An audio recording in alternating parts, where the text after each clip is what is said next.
तो भाई ये क्या देख रहे हैं आप मेरे हाथ में? क्या है ये? कुछ थ्रेड जैसा है और ये एक टेप जैसा है। तो इस थ्रेड से क्या आप किसी की लेंथ मेजर कर सकते हैं? हाँ, कर सकते हैं, लेकिन कैसे, यही हम पढ़ेंगे इस चैप्टर में। ठीक है, so hello friends, welcome back to Vidyarthi. मैं हूं आकांक्षा, आपकी साइंस टीचर। क्लास 6 का चैप्टर नंबर 5 हम करने वाले हैं। चैप्टर 4 यानी मैग्नेट्स हमने पूरा खत्म कर दिया था, उसके क्वेश्चन आंसर्स और एमसीक्यू भी हम देख चुके थे। तो जिन ने अभी तक नहीं देखे हैं, जाकर वो वीडियोस देख लीजिए अगर आपको चैप्टर 4 समझना है अच्छे से। तो उसके बाद आप ये पढ़ेंगे। ठीक है, हम क्या शुरू करने वाले हैं? मेजरमेंट। किस चीज की मेजरमेंट हम करेंगे? Measurement of length and motion, ये है चैप्टर का नेम। तो आइए शुरू करते हैं। चलिए, अब देखिए, सबसे पहले आपकी बुक में आपको एक ये पिक्चर दिख रही होगी, इस पे एक स्टोरी नजर आ रही होगी। तो आखिर ये स्टोरी है क्या, वो मैं आपको फटाफट से बता देती हूँ। तो भाई दीपा फिर से एक छोटी बच्ची है ना। दीपा इस बुक में बार बार कुछ ना कुछ करती और कहती ही रहती है। तो दीपा जो है 11 साल की एक बच्ची है जो हरियाणा में रहती है, जो कि एक ग्रोन अप चाइल्ड है, जिसकी बढ़ने की उम्र है, जैसे कि आप लोग भी बढ़ रहे हैं। तो हर साल क्या होता है, हाइट इंक्रीज हो जाती है। तो इस साल भी उसकी हाइट थोड़ी सी बढ़ गई है, यानी वो टॉल हो गई है, लंबी हो गई है। तो वो क्या कहती है, उसको क्या लगता है, उसको लगता है कि उसकी जो स्कूल यूनिफॉर्म है वो छोटी हो गई है और उसे वो नई लेने की जरूरत है। तो उसकी जो मदर है वो क्लोथ शॉप पे पहले लेकर जाती है उसको, और शॉपकीपर से कहती है 2 मीटर कपड़ा दे दीजिए। अब 2 मीटर कपड़ा वो कैसे मेजर करता है? एक लंबी सी मेजरिंग रॉड लेता है और उससे 2 मीटर कपड़ा मेजर करके उनको दे देता है। ठीक है, पहले तो वो ये चीज नोटिस करती है दीपा। उसके बाद क्या होता है, अब वो जाते हैं टेलर के पास। अब हु मेजर दीपा साइज, वो पहले दीपा का साइज मेजर करता है, उसके शोल्डर, उसकी चेस्ट, उसकी लेंथ मेजर करता है। किससे? एक फ्लेक्सिबल मेजरिंग टेप से। ठीक है, उसके बाद उसकी जो मदर है वो टेलर को बोलती हुई जाती है कि सुनिए, 4 अंगुला जो है, इसकी जो लेंथ है वो छोड़ दीजिएगा, यानी थोड़ा लंबा, थोड़ा बड़ा छोड़ दीजिएगा। 4 अंगुला मीन्स क्या होता है, ये 4 उंगली है। इसकी जो विड्थ है ये, ठीक है, इसको अगर हम ऐसे लेंथ में ले लेंगे इस विड्थ को, तो इसी को कहते हैं 4 अंगुला। तो उन्होंने एक रफ मेजरमेंट दे दिया कि 4 अंगुला आप एक्स्ट्रा छोड़ दीजिएगा, जो लेंथ है, लंबाई है उसको। ठीक है, ताकि अगली बार दोबारा स्कूल यूनिफॉर्म नई ना बनानी पड़े और उसी से काम चल जाए, है ना। तो अब क्या होता है कि जो दीपा होती है उसके मन में ये सवाल, ये क्यूरियोसिटी, यानी ये चुल जागती है, क्योंकि भाई जब तक ये क्यूरियोसिटी नहीं होगी तो सवालों के जवाब कैसे मिलेंगे, है ना। तो अब क्या होता है, वो सोचती है कि आखिर ये 4 अंगुला होता क्या है, ये क्या बोला, ये हुआ क्या। और जो पहले क्लोथ शॉप पे जब वो गए थे तो उन्होंने मेजरिंग रॉड से क्यों मेजर किया, फिर बाद में मेरा मेजरिंग टेप है, मतलब मेजरिंग रॉड नहीं, मेटल रॉड, और फिर बाद में वो मेजरिंग टेप से मेरा क्यों माप लिया गया, है ना। अब देखिए, ये देखिए 4 अंगुला, इस तरीके से आपको ज्यादा अच्छे से समझ आएगा। ये जो विड्थ आपको दिख रही है 4 उंगली के बीच की, जब इसको लेंथ में मेजर करते हैं तो इसको बोलते हैं 4 अंगुला। ठीक है, अब देखो दीपा बाद में क्या होती है, वो स्कूल में जाती है। ठीक है, स्कूल जाती है, उसको बहुत क्यूरियोसिटी होती है, वो सोचती है मैं किससे शेयर करूं, किसको बताऊं, किससे डिस्कस करूं। तो हमेशा ऐसे टाइम पे हमारे मन में किसका ख्याल आता है? दोस्तों का। मैं भी अपने फ्रेंड्स के पास जाती हूँ और उन्हें जाके जो भी मेरे को डिस्कस करना होता है, शेयर करना होता है, उनको बता देती हूँ। क्यों? क्योंकि उन्हें भी उन्हीं सिमिलर चीजों में इंटरेस्ट होता है ना। तो दीपा के दोस्त थे अनीश, हरदीप, पद्मा, तस्नीम। वो उनके साथ डिस्कस करती है कि ये हुआ, कल मैं गई थी, ऐसे ऐसे ये चीजें हुई, तो तुम्हें इस बारे में क्या लगता है ना, वो ऐसे पूछती है। तो ये सब डिस्कस करते हैं कि हाँ, लोग कैसे अपने आर्म, फीट और फिंगर से चीजों को मेजर करते हैं। ठीक है, कोई आर्म से करता है, ठीक है, कोई फीट से करता है, तो कोई फिंगर से करता है। तो जो बच्चे हैं वो सोचते हैं कि हम भी क्यों ना कुछ करें। ठीक है, उन्हें लगता है कि उन्हें लगता है, मतलब एक एक्साइटमेंट जागती है। ठीक है, एक बड़ा वो एक्साइटेड होते हैं, वो सोचते हैं हम भी एक एक्सपेरिमेंट करके देखते हैं, क्यों ना हम भी कुछ अपने किसी बॉडी पार्ट को यूज करके मेजर करके देखें। तो भाई यही चीज यहाँ चल रही है। तो हरदीप बोलता है कि मैंने अपनी ग्रैंड मदर को देखा है, यानी अपनी नानी या दादी को देखा है मेजर करते हुए कपड़े को। किस चीज से?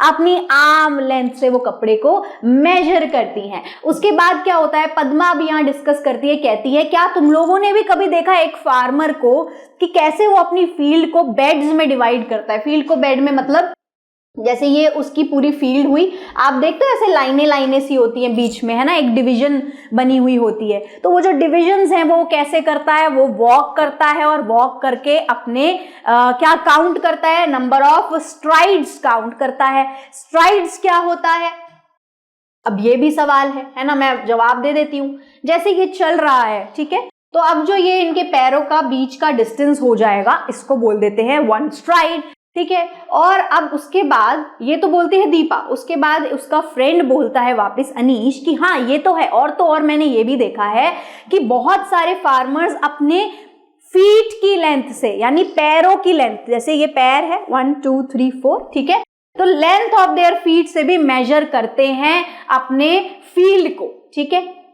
दीपा एक्साइटेडली कहती है कि चलो हम भी अपने किसी बॉडी पार्ट से कुछ मेजर करते हैं। लेकिन अब सवाल क्या आया, सवाल ये आता है कि मेजर क्या करें, ठीक है। तो तस्नीम क्या कहती है, मेजर क्या करना चाहिए हमें, तो तस्नीम कहती है कि चलो अपने क्लासरूम में जो हमारी टेबल है, ठीक है, उसकी लेंथ को हम सब लोग मेजर करते हैं। और फिर उसके बाद क्या सवाल आता है, पद्मा साथ में ये भी बोलती है कि लेकिन कौन सा बॉडी पार्ट हम यूज करें इसको मेजर करने के लिए। तो दीपा क्या कहती है कि चलो अपना हैंड स्पैन यूज करते हैं। हैंड स्पैन क्या होता है, ये देखो आप देख रहे हो, थंब से लेकर छोटी फिंगर तक ऐसे करके स्ट्रेट, ऐसे मैं 1 और ऐसे करके 2, ऐसे करके 3 जब मेजर कर रही हूँ 1 2 3 4, कितना हैंड स्पैन तक इस बोर्ड की जैसे लेंथ जाएगी, तो मैं यहां से चालू करूंगी 1 2 3 4 ऐसे करके, ठीक है। ये होता है हैंड स्पैन। देखिए छोटी फिंगर और थंब ऐसे करके मैं खोल दूंगी इसको, तो यहां से यहां तक की जो ये लेंथ होगी, ठीक है, ये हो गया 1 हैंड स्पैन। अब देखो दीपा कहती है कि जो मेरी मदर है वो इसको बलिष्ठ भी कहती है, ठीक है, बलिष्ठ बलिष्ठ। उसके बाद हरदीप एक और बात कहता है कि ठीक है, तो एक काम करते हैं, हम सब लोग अपनी रीडिंग्स जो हैं, जो मेजरमेंट है उसको नोट डाउन करते हैं, देखते हैं कितना आता है, ठीक है। अब होता क्या है, यहाँ पर देखो नेम ऑफ द स्टूडेंट, एक टेबल है आपकी बुक में जहाँ स्टूडेंट के इधर नाम है और यहाँ क्या है कि उनके कितने कितने हैंड स्पैन आए, ठीक है। तो सबसे पहले अनीश के देखो थोड़े से 13 से ज्यादा आ रहे हैं उसके, मतलब 14 पूरा नहीं हुआ है, मान लो 13.5 टाइप, ठीक है, कि पूरा नहीं हो पाया, ये आधा रह गया, तो उसके थोड़े से 13 से ज्यादा आ रहे हैं। पद्मा का कितना आ रहा है, 13 आ रहा है। तस्नीम का कितना आ रहा है, 13 से थोड़ा कम आ रहा है। दीपा का आ रहा है 13 14 के बीच में। और हरदीप के आ गए 14 हैंड स्पैन, 14, ठीक है। तो अब पद्मा कहती है अरे ये तो गड़बड़ हो गई है, हम सब लोगों के हैंड स्पैन अलग अलग क्यों आ रहे हैं। अब हम कैसे माने कि टोटल कितने हैंड स्पैन है, हम कितनी यूनिट को वैलिड माने, हमें कैसे ये पता चलेगा। अब हम एक नतीजे पे तो आ ही नहीं पाए, ये तो हर किसी का अलग अलग आ रहा है। But why should the number be different. Hardeep thoughtfully सोचता है कि ये नंबर सबके अलग अलग आखिर क्यों आ रहे हैं। तो तस्नीम कहती है मैं ये गेस कर सकती हूँ क्योंकि शायद हमारे हैंड स्पैन जो हैं, जो हाथ हैं, जो ये हैंड स्पैन हैं, ये डिफरेंट डिफरेंट साइज के हैं। तो उसने बिल्कुल सही पकड़ा है। ऑफ कोर्स अब देखो मेरा इतना बड़ा हाथ है, आप सब में से कितने सारे लोग होंगे, कितने सारे बच्चे होंगे जिनका हाथ मुझसे भी ज्यादा बड़ा या छोटा हो सकता है ना। सो भाई लंबे लोगों का यूजुअली हाथ बड़ा होता है लेकिन कभी कभी छोटा भी हो सकता है, तो इट डिपेंड्स, ठीक है। तो क्या होता है, हर किसी के बॉडी पार्ट्स जो होते हैं उनके जो साइजेस होते हैं वो अलग अलग होते हैं, डिफरेंट होते हैं। तो ऑब्वियस सी बात है, बड़ी आम सी बात है कि जब हर कोई अपने अपने हाथों से मेजर करेगा तो किसी का हाथ थोड़ा छोटा है, किसी का थोड़ा बड़ा है, तो अलग अलग मेजरमेंट यूनिट ही तो आएगी, तो एक नतीजे पे कैसे पहुंच पाएंगे, है ना। तो अनीश एक आइडिया बोलता है कि चलो चेक करते हैं इस चीज को, क्या ऐसा वाकई में है। तभी दीपा बोलती है कि अच्छा अब मुझे समझ आया कि लोग आखिर मेजरिंग टेप का इस्तेमाल क्यों करते हैं, ठीक है। अब देखो आगे क्या होता है। अब दीपा और उसके फ्रेंड्स क्या करते हैं, वो सोचते हैं चलो हैंड स्पैन के अलावा हाथ, पैर, आर्म्स, ये सब चीजों को भी यूज करके मेजर कर करके देखते हैं। तो जब वो मेजर कर करके देखते हैं तो बार बार वही होता है कि डिफरेंट डिफरेंट उनकी यूनिट्स आती हैं। तो जब इस तरीके की ये जो मेजरमेंट होती है हैंड से, फीट से, आर्म से, इसको बोलते हैं नॉन स्टैंडर्ड यूनिट। क्यों? क्योंकि वो ऑल ओवर वर्ल्ड में स्टैंडर्डाइज तो नहीं हो सकती, क्योंकि हर आदमी का मेजरमेंट इसमें अलग अलग आएगा, एक तो नहीं आ पाएगा, तो इसीलिए ये स्टैंडर्ड यूनिट तो नहीं हुई। अब खलबली मची जब ये समय था, ये दौर था जब ये मेजरमेंट इस तरीके से होती थी तो एक खलबली मची पूरी दुनिया में कि ऐसे तो फिर बड़ी गड़बड़ हो जाएगी अगर एक स्टैंडर्ड यूनिट हमें नहीं मिल पाएगी। तो इसी वजह से एक डिस्कशन हुआ, एक बैठक हुई, वो लोग आपस में बैठे, उन्होंने डिस्कस किया और उन्होंने क्या निकाला, एक स्टैंडर्ड यूनिट सिस्टम निकाला जिसे SI यूनिट सिस्टम भी कहते हैं, जो हम आगे पढ़ेंगे अगले वाली वीडियो में। ठीक है, अभी के लिए इतना जान लीजिए, ये सब क्या हो गई, ये हो गई non standard units. They are useful for informal comparison, मतलब अगर हम कोई रफ आइडिया लगा रहे हैं, वही जैसे टेलर ने बोला ना, टेलर को उसकी मदर ने बोला दीपा की 4 अंगुला, ठीक है, तो वो रफली उन्होंने समझा दिया कि थोड़ा सा एक्स्ट्रा छोड़ देना, 4 अंगुला जितना। ठीक है, ऐसे ही अगर मुझे किसी को रफली बताना है, टेलर को, कारपेंटर वगैरह भी ये सब यूज करते हैं अभी भी। ठीक है, लेकिन अगर एक्यूरेसी हमें चाहिए, हमें कोई फ्रेम फिट करना है किसी जगह में, तो बिल्कुल मुझे एक्यूरेट मेजरमेंट चाहिए, तो मैं कैसे करूंगी, या तो मैं स्केल से करूंगी या तो मैं मेजरिंग टेप से करूंगी, है ना। ये भी डिपेंड करता है किस चीज को कर रहे हैं, उस हिसाब से हम यूज करते हैं मेजरिंग टेप या स्केल। ठीक है, वो भी हम आगे जाके पढ़ेंगे। चलिए अब देखिए यहाँ पर क्या है, अब यहाँ पर एक तरीका बताया है कि हम कैसे लेंथ की यूनिट को लिखते हैं। अब देखो, जैसे किसी का आया 13 यानी कि 13 क्या है, एक नंबर है सिर्फ। 13 क्या, वो क्या मेजर कर रहे हैं, हैंड स्पैन मेजर कर रहे थे ना, आर्म फीट क्या मेजर कर रहे थे, तो 13 हैंड स्पैन ऐसे लिखेंगे इसको।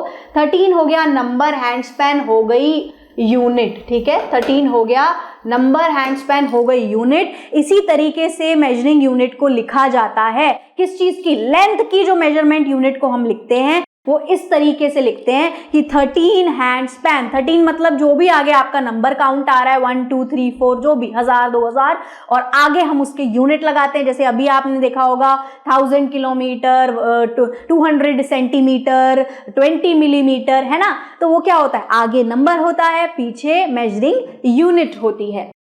ठीक है, तो ये आपको समझ आ गया कैसे लिखते हैं लेंथ की मेजरिंग यूनिट को, इस तरीके से रिप्रेजेंट करते हैं, लिखते हैं। ये देखो हैंड स्पैन का यहाँ पर भी आपको बता रखा है, ये जो पूरी लेंथ है यहाँ से यहाँ तक, इसको हैंड स्पैन, 1 हैंड स्पैन कहते हैं। आप देखिए, आपको कुछ भी अगर डिफिकल्टी हो रही है अपनी पढ़ाई में, तो आप क्या कर लेंगे, आप ई-विद्यार्थी की वेबसाइट पे जाएंगे, जो कि ये है, और फ्री डाउनलोड्स आपके लिए अवेलेबल है। हर तरीके की चीजें आपको मिल जाएंगी, चाहे तो MCQ question answer sample papers, या फिर अगर आप किसी तरह की वीडियोज या समरी देखना चाहते हैं। चलिए आगे बढ़ते हैं। अब यहाँ पर क्या है, इंडिया जो है काफी ज्यादा भरपूर है, किससे, हमारी हिस्ट्री जो है, कहानियां जो है हिस्ट्री में बहुत सारी है ना।